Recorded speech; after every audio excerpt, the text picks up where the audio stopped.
nila sinabi ni Tracy sa akin, kaya ako hindi ko akalain na sinabi kasi ni Eunice nung Miyerkules na magkakaroon nga ng pag yung mga pastor. Pero hindi namin napagandaan ni Eunice, kaya ang akala ko talaga hindi natutuloy. Pero salamat din sa Diyos at talagang hindi pinapaliban na mangyayari ito para mapasalamatan siya sa lahat ng mga kabutihan na kanyang ginawa.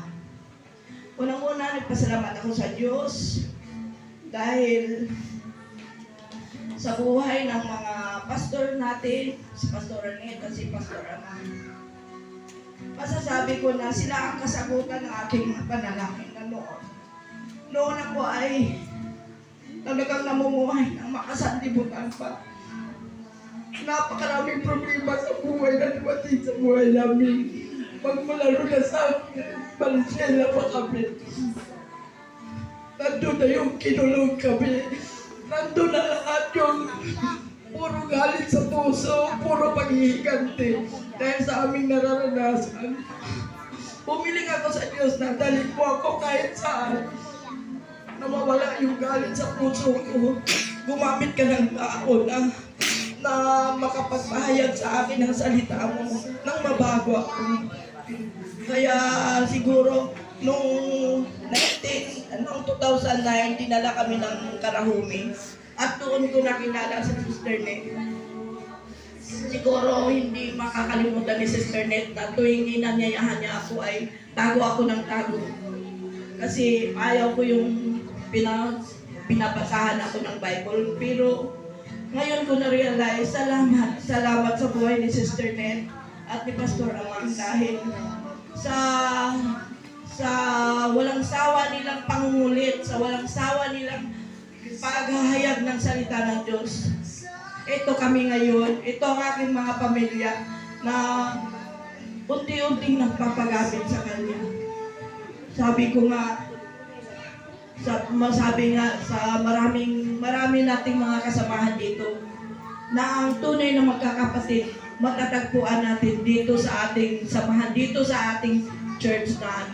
Dahil yung ating mga kapatid na matigas ang mga puso na hindi kumikilala sa tunay na Diyos ay hindi natin makakasama sa karya ng langit.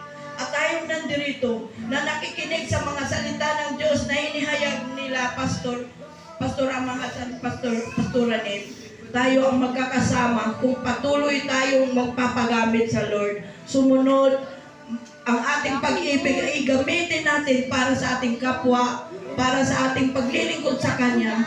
Tayong lahat ay magkakapatid hanggang sa langit. Kaya maraming salamat sa buhay ni Sister Net na patuloy kahit maraming pagsubok. Alam natin na maraming pagsubok na dumating sa buhay niya. Ngunit hindi niya tayo pinapabayaan. Lagi tayong pinaalalahanan, lagi tayong pinupuntahan kung may mga karamdaman, pinapanalangin, binibigyan ng tulong pinansyal, binibigyan ng tulong ng kalakasan, ng pagpapalakas ng ating mga pananampalataya. Ganun din po si Pastor Amang. Kaya salamat sa Diyos na ibinigay sa atin itong pastoran natin na walang sawa. Kahit sinong ihina, patuloy pa rin. Kaya sabi ko nga, napakahirap. Kasi kanya-kanya tayong tinawag ng Diyos, iba-iba yung mga kaloob sa atin. Pero sabi ko, Lord, hindi ko kayang tapatan ang kasigasigan nitong dalawa. Napakabuti ng Diyos. Sapagkat iba ang regalo sa kanila, iba yung regalo sa atin. Ngunit sabi ko, Lord, tulungan mo ang bawat isa na manatili kami makahakbang patungo sa iyo. At kung ano man yung binigay mong mga tungkulin sa amin ay aming itong matatagumpayan. Maraming salamat po sa iyong papuri, Panginoon. Maraming salamat sa iyo.